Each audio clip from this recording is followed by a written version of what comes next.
At the J. Gonzalez Law Firm, I'm always being asked, how much do we cost? Free consultation. What was that? We don't get paid. We don't get paid unless you do. Okay, that's it. I'm gonna go find out what's going on.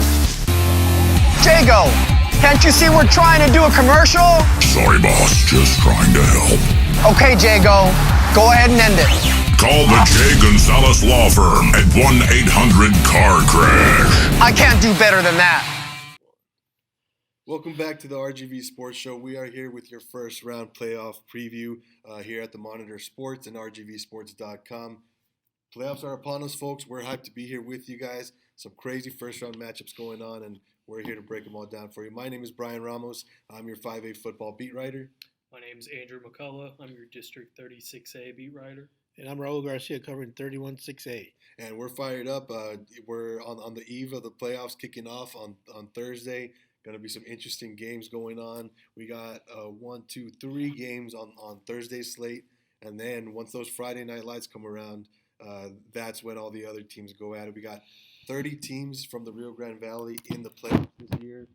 We're going to see how many are left standing at the end of round 1. So we're going to break down all the matchups, and we're going to start off at the 6A level. We're going to keep this going from left to right. This is your right to left, I guess.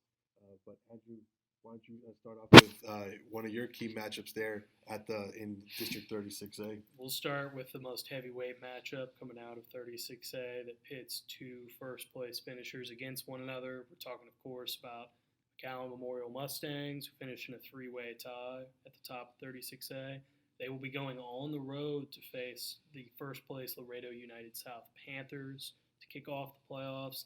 This one should be very interesting. These teams are very similar in their approach.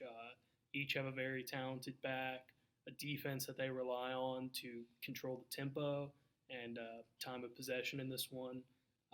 But we got to talk about Campbell Spates, especially after his most recent performance. Finished with a career-high day, 414 yards on the ground, tied a career high with 5 touchdowns. Puts him for the season at 2,242 yards. So a very realistic possibility that maybe if things shake right, could hit that 2,500 mark before this one is over. Absolutely. And then one other thing about Campbell, he's up for Mr. Texas Football of the Year. That's right. Campbell was named last week as one of the 25 semifinalists for the Mr. Texas High School Football Award. Of course, Mission Veterans quarterback Landry Gilpin won that award last year. Spates, the only Valley player nominated this year. He says he feels like those outside of the Valley don't really pay the athletes and teams that are successful down here enough respect. And I think he's going to be out to send a message in Laredo on Friday night. But ultimately, this one's going to come down to, I think, who can hold on to the ball and who can control the clock the most in this one. Memorial is a team that thrives on keeping opposing offenses off the field, getting those quick 3-and-out stops, and then just using that ground and pound rushing attack to wear you down. So this one should be very interesting. Should be a lot of running the ball. 2 very talented backs. You could have a lot of big touchdown runs. Should be interesting to see how it shakes out. Definitely, yeah. I know Spates, he likes to run, take big gains, and he's definitely going to add to more of his 35 touchdowns on the season. Absolutely. And everybody out there, everybody watching this, everybody in the Rio Grande Valley, go out there and vote for Campbell Spates for Mr. Texas Football Player of the Year. How nice would it be for the Rio Grande Valley to get back-to-back Mr. Texas Football players? And that would surely be something. I'm sure everyone here would be on board with that if that were to shake out. And that award will get narrowed down to 10 finalists the first week in December. So keep an eye out for that. And like Brian said, make sure you vote for Spates. Yeah, get out there and get it done for our guy, Campbell Spates. Where we go vote? You can vote at TexasFootball.com. That is the Dave Campbell Texas website, and you should be able to find it. When we post this, we'll go ahead and post a link in the story or a link below the video for you to go and find it and vote for our guy Campbell Spates. So big test in round 1 for the Mustangs, and I guess so much for finishing as winning a district championship. You get a tough first round game, and a team who's facing a similar situation as McCulloch Memorial is the Mission Veterans Memorial Patriots, the District 16 5A D1 co-champs. They split that title with Rio Grande City, and they're rewarded in the first round with Corpus Christi Veterans, a team that they played in the Alamo Dome last year in round number 3. This time, they'll meet in round number 1. Two really good teams, and it's two of these Veterans Memorial teams meeting off. So it'll be interesting to see how this one plays out. Last year, the Patriots pulled away for, I believe it was a 62-55 win. It was just a complete shootout there on the Alamo Dome turf. It was crazy. It was like seeing back when the Saints were playing there after Hurricane Katrina. I caught a game there against the Lions. I swear, those guys, Landry Gilpin, lit that team up, lit that Alamo Dome field up, and the Patriots will be looking to do the same to Corpus Christi Veterans this year. But Corpus Christi Veterans, I believe they finished 7-3 this year, so they're definitely no slouch, and they're not your average number 4 seed or whatever you want to call them. But they're going to come into this one looking for revenge from last year's game. And the Patriots, they'll be playing at Tom Landry Stadium, 7:30 p.m. Friday night. A.J. Gonzaga, quarterback. In 4 starts, he's right under 1,000 yards passing, over 400 yards rushing. Just a quarterback that can do it all for Mission Veterans, that stepped into that role and kept them afloat and kept that momentum going for the Patriots. So really big game Friday night for Mission Veterans against Corpus Christi Veterans there at Tom Landry Friday night at 7:30. And then to keep it there in District 16 5A D1, we got the Rio Grande City Rattlers, guys. Shout out to Coach Leo Mireles and the Rattlers. They win their first district championship in 34 years. Just a crazy statistic. And these guys deserve it, man. They finished the year 9-1. First-year head coach goes 9-1. They finished as District 16 5A D1 co-champs with the Patriots, like I said. And they'll face a really good Flower Bluff team here in round number 1. But the Rattlers will have home field advantage because they'll be playing in Rio Grande City at Joe R. Sanchez Stadium, 7:30 p.m. Friday night. Going to be interesting to see what the Rattlers can do. They haven't been into the playoffs in 6 years. So that group, they're fired up, and deservedly so, man. They haven't had a buzz like this going on in that city for a long time around that football program, and it's finally back. And going to be interesting to see how they perform in the playoffs. Only lost 1 game all year. That was the Mission Veterans. So Flower Bluff coming into town Friday night. Going to be good to see how that one plays out. Yeah. And then Raul, jumping back up to that 6A level, we got some Valley on Valley matchups there for the 31 6A teams against those 32 6A squads. It's going to be a real tough matchup between the Edinburgh North Cougars, and they'll be traveling to I think they call the Bobby Merrill Stadium the war zone or the danger zone, and they'll be facing the hometown San Benito Greyhounds, which posted a good season record of District 4-1, 6-4 in the season. They're averaging about 146 yards receiving, 250 yards rushing, and they're a strong team because I had a chance to see some of the highlights when they went up against Wesco East, and Wesco East had a tough time in that matchup. But in the case of Edinburgh North Cougars, they got a strong back also on their side with Jacob Perales, who's one of their main scoring machines, and their lead receiver, Sergio Quintanilla. It looks good. Like when they're dressing the blue and gold, and Quintanilla's on the floor and they're on the gridiron, and they throw him the ball, you may think he's like a Tim Brown or a Rahib Ishmael from the Notre Dame. Notre Dame's on the field because he's catching them over the shoulder in stride, and it looks just great when you see Quintanilla in the end zone and graciously just handing out the football after a delightful touchdown. Yeah, absolutely. Good to see the Cougars back in the playoffs. The Cougars are back in the playoff after missing 1 year, and they're excited. They feel they have a good, strong chance. After going up against possibly most of the formidable area teams that are all in the playoffs, like Nicky Rowe was one of them, Mercedes another one. Then Vela, Wesco East. So these guys have a lot of experience, and they've grown a lot, and they believe they have a good chance to go up against the Greyhounds, who will be a big force against them. Yeah, Edinburgh North searching for that first round upset against, like you said, a really tough and sound San Benito squad. Yeah. So that's a good matchup. And then keep things moving, keep this going in rotation. Andrew, tell us about the matchup you're most looking forward to next. So this one will be pretty interesting. It's a revenge game from the first round of the playoffs last year, and it's a Saturday afternoon playoff special. We're talking, of course, about the Laredo United Longhorns traveling to Mission to take on the Mission Eagles at Tom Landry Stadium. Like I said previously, these two teams met in the first round of the playoffs last year in a game that was ultimately decided by 3 points. So all signs indicate that this should be another heavily contested ball game that comes down to the wire. The Eagles found themselves in a 17-0 hole, actually, last year against United before scoring 28 points in the second half to take a lead before ultimately falling. But, if you're the Eagles, you kind of got to like your chances because you hung with them last year, the freshman quarterback and Jeremy Duran, and you returned a lot of those key offensive pieces. We're talking, of course, about star wide receiver Stevie Villarreal, big man at tight end Raul Garcia, and then Andrew Maldonado in the backfield, along with that stable of backs that they use so routinely. You got to think that Mission will be able to move the ball and score if they can just hold on to it. Last year, that was a bit of a problem for them. Duran threw 2 interceptions, one inside the 5-yard line. In a game like this against another talented offense, you really can't waste any opportunities. On the other side, the Longhorns are debatably the best team in the Laredo area. Came in second in their district, but they have the best overall record of any team in that district, finishing at 8-2, losing a close game to Laredo United South that ultimately lost them the district, and losing a shootout in week 1 to Edinburgh Velo, of all people. So the Longhorns are legit. And both of these teams returned 2 talented starting quarterbacks.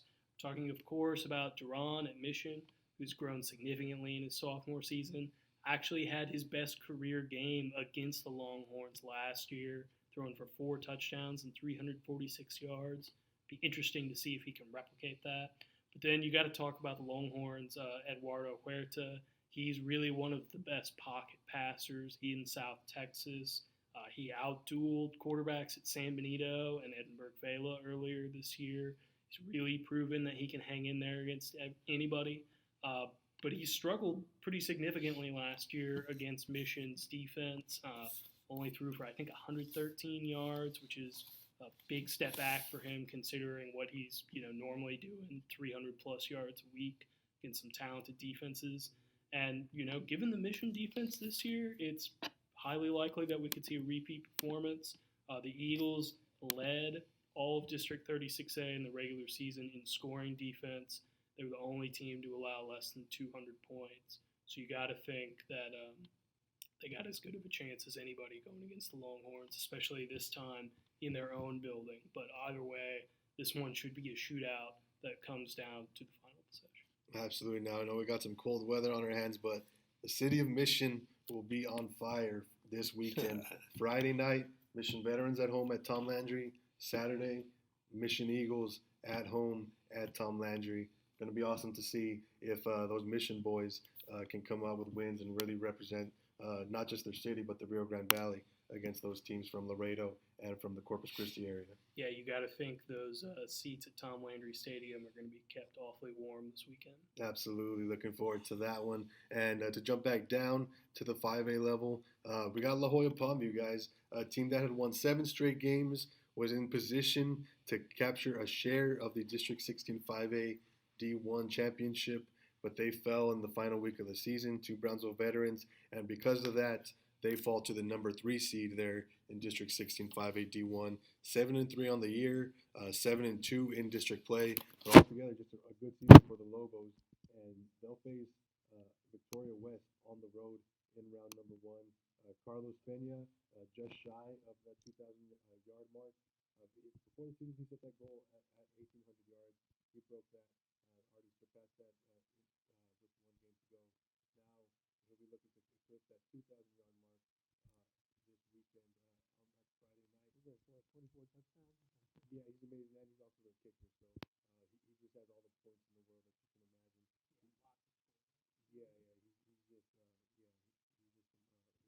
You're tallying up his kicks too? On his touchdown? I didn't have a chance to check that out. He's Insane. blowing everybody out of the water except maybe like Campbell because he's rushed for 30-something odd touchdowns or whatever. Maybe 35, yeah. and Carlos Pena, he's got the rushing touchdowns. He's got a couple kick return touchdowns. Then he's also got the kicking points that come from extra points and field goals. So, and what's interesting about Palmview is that whenever they, because Pena's broken the long run on multiple occasions this year. So say Pena will break a 60-yarder, 70-yarder, 80-yarder, even a 90-yarder. I've seen him do that this year. After a big play, they'll give him a break off from kicking because they know he just ran his butt off to get into that end zone. So they'll bring in that backup kicker. But if he kicked all the extra points, he'd be just blowing everybody out of the water when it comes to scoring. So going to be interesting to see La Jolla Palmview at Victoria West Friday night at 7:30 p.m. And you touched on Carlos Pena there, Palmview, but the Lobos have a pretty deep backfield, a lot of capable guys. How much of a factor do you think that's going to play in a matchup like this? Yeah, well, I mean, this is the cold weather, and this is where running the ball becomes so important, and Palmview has had no problems doing that. They, of course, led by Carlos Pena, the District 16-5A D1 leading rusher. Then they got guys like A.J. Chapa, the sophomore, who's burst onto the season. I believe he's third or fourth in District 16-5A Division 1 in rushing yards. And then we got Adrian Vasquez, the fullback and sort of a bruising runner, who's just right behind him with about 600 yards. So they got guys that can do it all. They got three that you got to stop. And then shout out to quarterback David Gonzalez, who has been showing some signs in that passing game, which Palmview is not necessarily known for. So Palmview taking steps. They're searching for their first playoff win, and they'll be looking to take down Victoria West Friday night. Now, to keep it elsewhere in the 5A level, but we're going to visit District 16 5A Division 2. We have the number 4 seed Sharyland High Rattlers at Port Lavaca Calhoun. This game, Port Lavaca Calhoun comes into this one with the leading rusher in all of 5A, Steve Johnson, just a running back who no opponent has been able to slow down. But Sharyland High, they faced the who's who in running backs this year. They faced Campbell Spates. They faced Eddie Villarreal. Didn't have much success slowing Campbell down.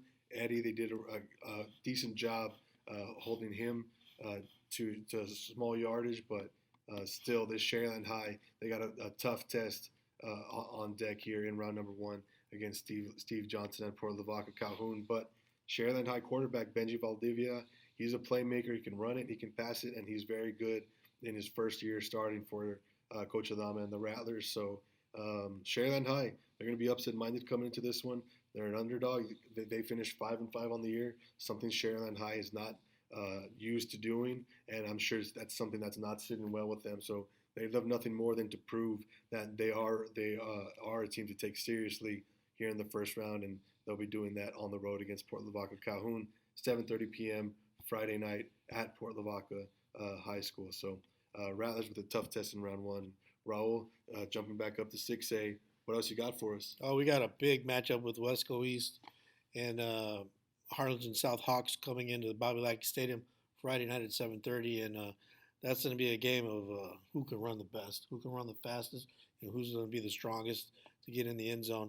Both teams coming in with big running games, but Wesco East has a bigger edge because they have 12 different guys that they're rotating around their running game with their lead rusher under center, who's Ramsey Vasquez, who just rushed for 4 touchdowns, 350 yards to upset, and go on and claim the district crown against Edinburgh Vela last Friday night. And these guys are playing with a chip on their shoulder as they came into the district, the season pretty much as a dark horse, a little unknown. No one had really seen them, but we heard about their stingy defense, and they've been real upset with some of the picks that have come on throughout the years, and it's really fired them up. Yeah.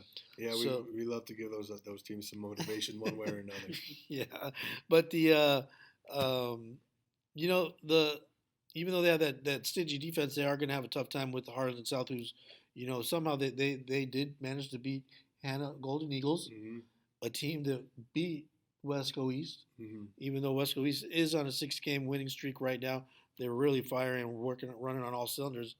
On their averaging 326 yards a game, Harlingen South is averaging about 170 yards a game, and their running backs are Israel Vasquez, sharing the last name of Ravi Vasquez, maybe not related, but probably still real strong. And then they're really worried about Marcos, a sophomore running back, Gonzalez, who's come up with 735 yards on the season and scored 10 touchdowns. So that's going to be the biggest threat and the key to stopping and stopping the Harlingen Hawks. Absolutely, Westaco East looking to run, and what you said it was six straight wins for Westaco East. 6 straight wins for Westaco East. In 3 of those games, they shut out 3 teams. They held in the following 2 games 9 points scored. So they have a real stingy defense, and they don't pass the ball. Mm-hmm. And when they do connect, because they had 2 passes that were very crucial in the game against Vela that really caught them off guard on a 2-point conversion, and then another one to move the chains on a crucial 4th down conversion. Yeah, that's a good weapon to have. So Westaco East searching for their 7th straight victory in round number 1, and that game that's at Bobby Lackey Stadium. At Bobby Lackey Stadium, and a win could possibly pit them with a rematch against Laredo Alexander, which would be a rematch of one of the 3 games that they lost. And the Wildcats really want back. Yeah. Want some revenge. Yeah, I'm sure they got their eyes on that one. Well, they got to get past the Hawks. Yeah, first. of course. Can't get too far ahead of themselves. But now, Andrew, staying at the 6A level, why don't you give us another one of your matchups? So this one might be the most evenly matched game of the first round for all these 36A teams. We're talking this time about the McAllen Row Warriors, who had kind of a disappointing last week of the season leading up to the playoffs, losing their last 4 in a row. Thankfully, they started 6-0 undefeated, though, so all's good there, still going to the playoffs. They will travel to Laredo also to take on Laredo Alexander. 2 6-4 teams going at it. Both of these teams were in the hunt for a district championship all season, only to see it kind of slip away in the final weeks. But these 2 teams are very similar in a lot of respects. 2 quarterbacks who like to throw the ball a lot and don't make very many mistakes. Talking about, obviously, Rose, Jonas Ortiz, who's maybe the most poised quarterback in this district under pressure. Only thrown 3 interceptions on the season, and 2 of them were in their last game. So you got to feel like if you take that aberration of a performance away, he's 1 bad throw away from being clean on the season. He's led the district in completion percentage, completing 2/3 of his passes, threw for almost 2,000 yards, and he's second on the team in rushing. So you really got to respect that dual threat ability with him. Between the air and the ground, he scored 24 touchdowns on the year, and he's really what makes this Row offense tick. But perhaps it's going to be even more valuable for the Warriors in this game is a fully healthy cast of offensive weapons. We're talking, of course, about receiver David Savage, who came back about 2 or 3 weeks ago, was the team's leading receiver before getting injured in that game against Mercedes.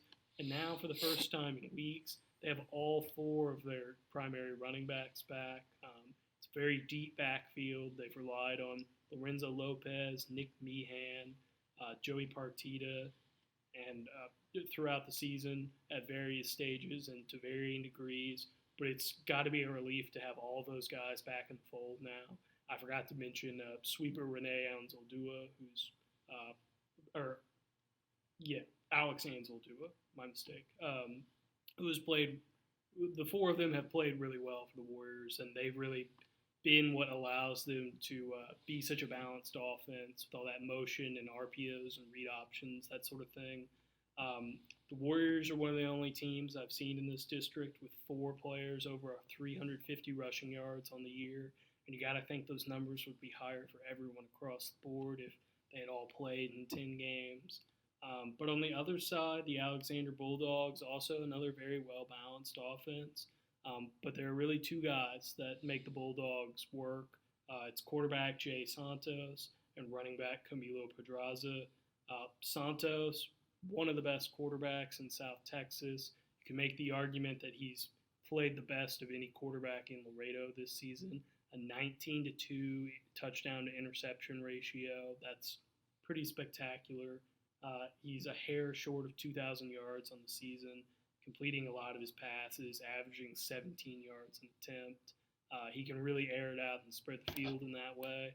But their bell cow back and Pedraza, he's got almost 1,200 yards rushing on the season, 23 touchdowns.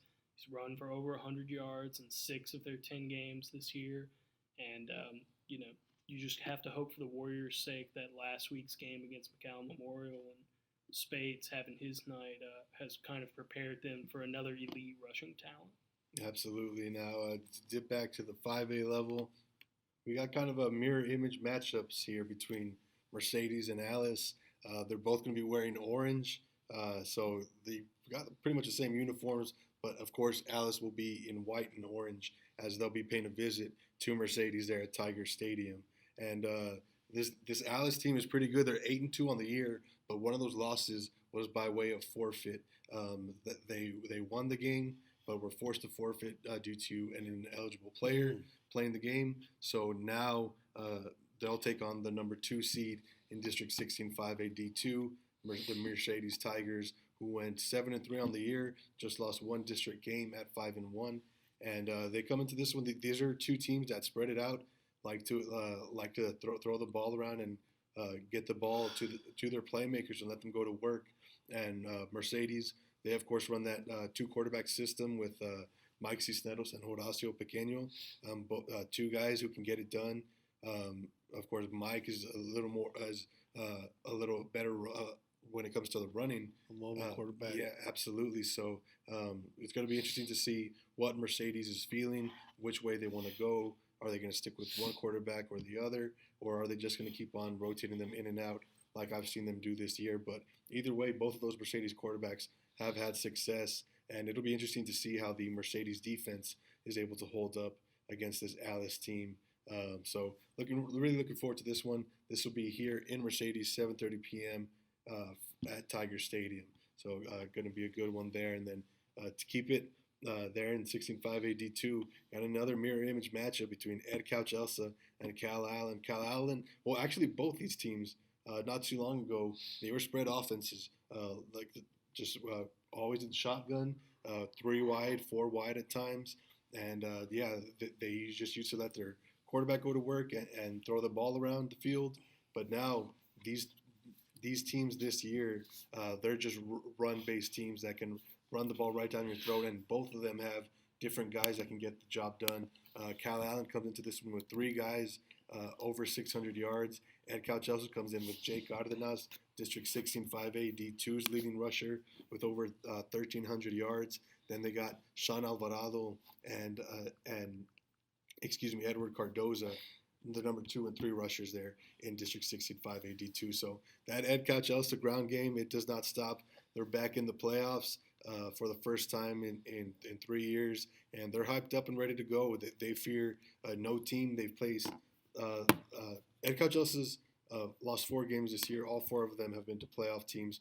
Corpus Christi Veterans, then they lost to Mercedes, Shareland Pioneer, and then they lost to the Westlake High Panthers. So Ed Couch Elsa's team is tough. They played in all 4 of those losses. They played those teams really tough until the very end.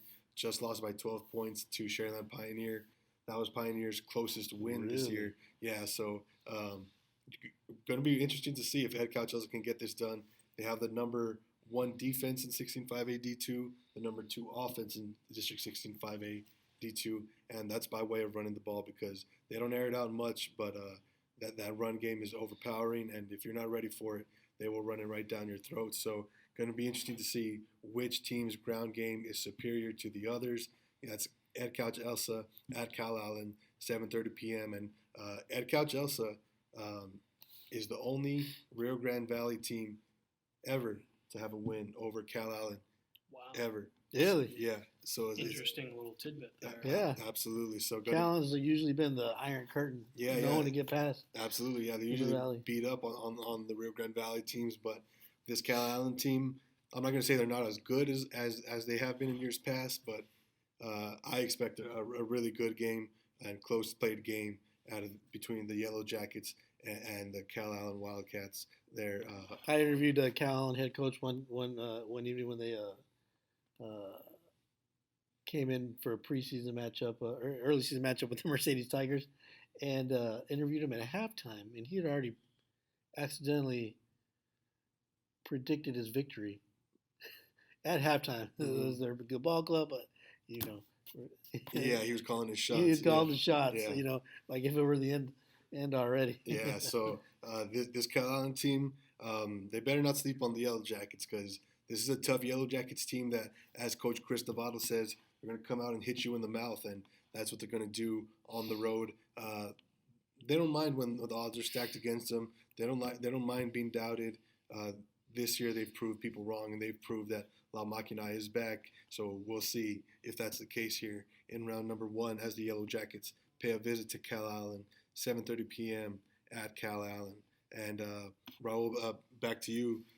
You got 2 more playoff matchups on your hands. Yeah, well, on Saturday the West Coast Panthers will be hosting Los Fresnos Falcons, and that'll be a good matchup, kind of comparable, but other than the Panthers are coming in 8-1 record, 8-2 record, and 5-1 in district, and Los Fresnos has a 3-7 record overall and 2-3 in district. But they were able to defeat some good teams that they were challenging, that posed some challenges as like the Hannah Eagles once again.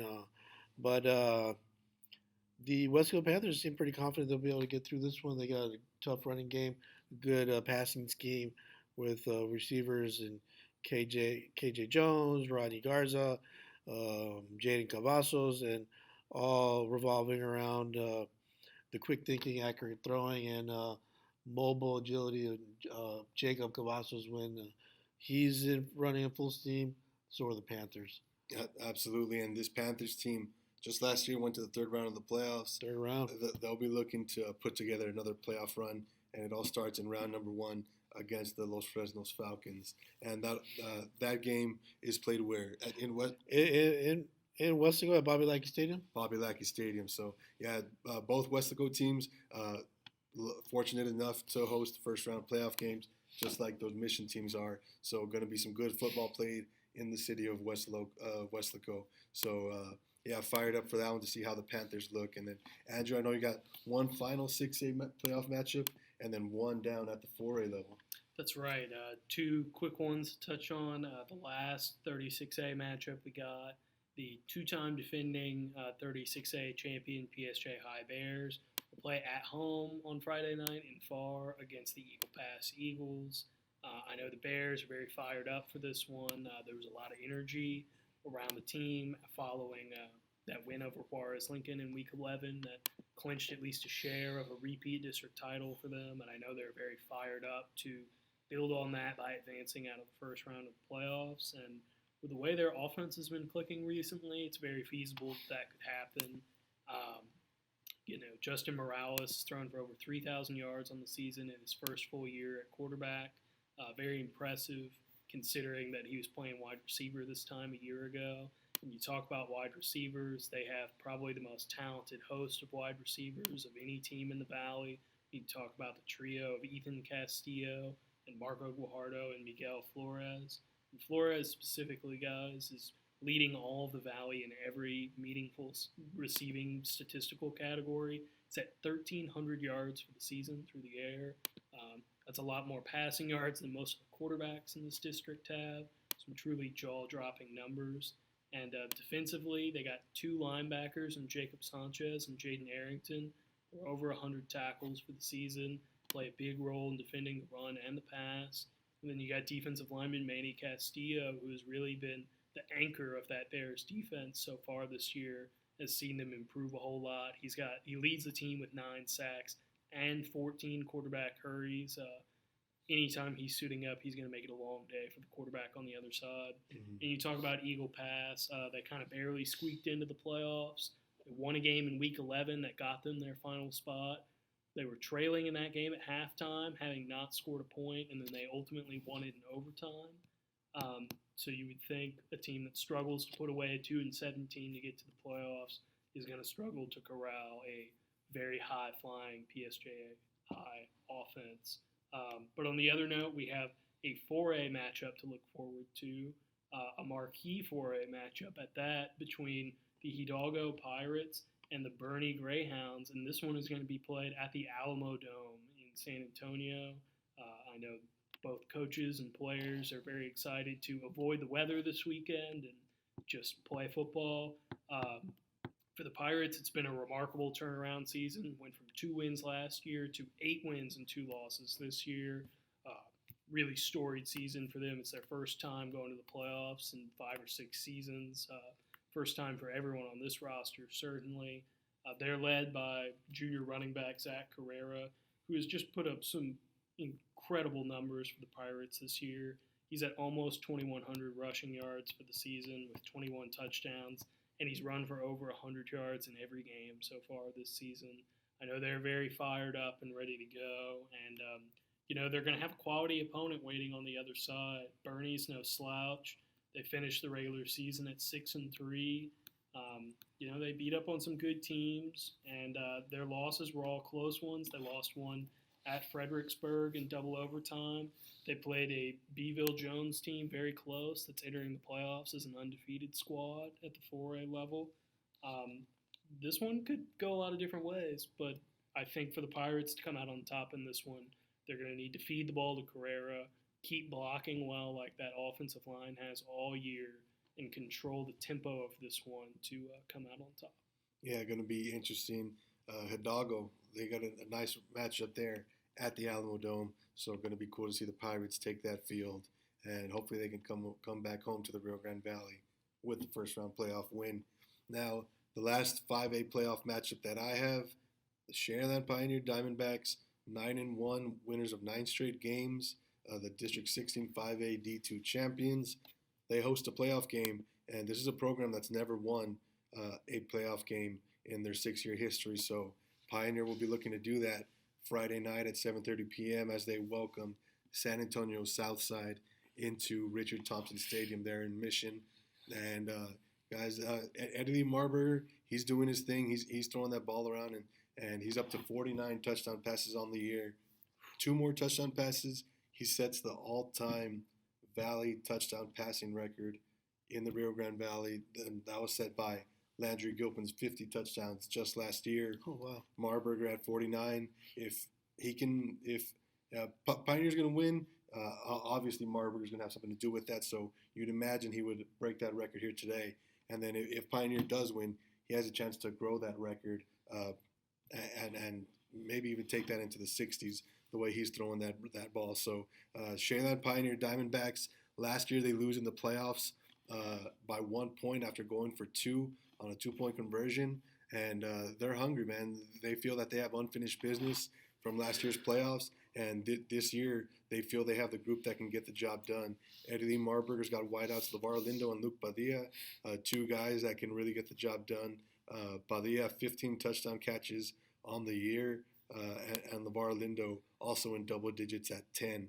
So you can see why it's all working out. Marburger has that many touchdown passes because his receivers are that good, and his receivers are that good because Marburger puts the ball in the perfect place for them to go up and get it. So the Sharyland Pioneer team, like I said, winners of 9 straight, and they're looking to make it 10 straight against San Antonio Southside. This is a team that has it's kind of thin when it comes to numbers on their roster. Last week they only had 27 guys dressed out. So if they're having guys go on both ways the way they have to, that could spell trouble for Southside, as Pioneer, they're quick to the ball and they're quick to snap it and get that ball in Marburger's hands and let him go to work. So Pioneer could have their number, and they could make program history Friday night at home, Richard Thompson Stadium, 7:30 p.m. against San Antonio Southside. And then Raul, this is probably the best first-round matchup that we got here in the Rio Grande Valley. 2 teams, this is an all-valley matchup, one from 32 6A, one from 31 6A, two of the, I guess, most winning programs here in recent years, Harlingen High against Edinburgh Valley. Definitely, this is going to be a big gridiron matchup with the Harlingen High undefeated at home, hosting the Valley, former 4-time district champions, consecutive district champions. That's 2 back-to-back victories.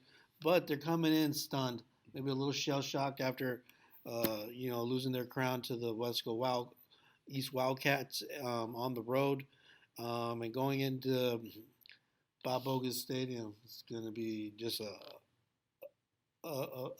something big. Something big's going to go down, and it's going to be a real fight. The SaberCats are 5-1 in 5-2. 4-2 in district, but the Cardinals 5-0. Mm-hmm. But what's interesting, the Jaime Galvan and AJ Sotelo, the QB matchup going into that contest is gonna be kind of exciting. Sotelo has over 2,000 yards passing. Galvan's up in the 1,500 mark, but these are two very strong teams. We're gonna see who wants it more. Absolutely. So all eyes will be on Bogus Stadium. The SaberCats, the Cardinals going at it Friday night. That was going to be a must-see matchup here in the first round. So, guys, we got some good games on our hands. Like I said at the start, 30 playoff teams here in the Rio Grande Valley. Who will be left standing? That is left to be seen. We'll be coming at you at the end of the weekend after all these games are wrapped up to recap everything, and we're going to talk who's left standing, what we can expect in round number 2, and of course we'll be breaking down all these first round games here in the first round of the playoffs. So with that said, we just want to thank our sponsor, the J. Gonzalez Law Firm. As always, good luck to him in the pick'em this week, and of course, we can catch us again this weekend recapping all the first round playoff action across the Rio Grande Valley and here in South Texas. So thank you guys for joining us. This has been the RGV Sports first round playoff preview show, and we'll be back to break things down on Saturday. See you guys then.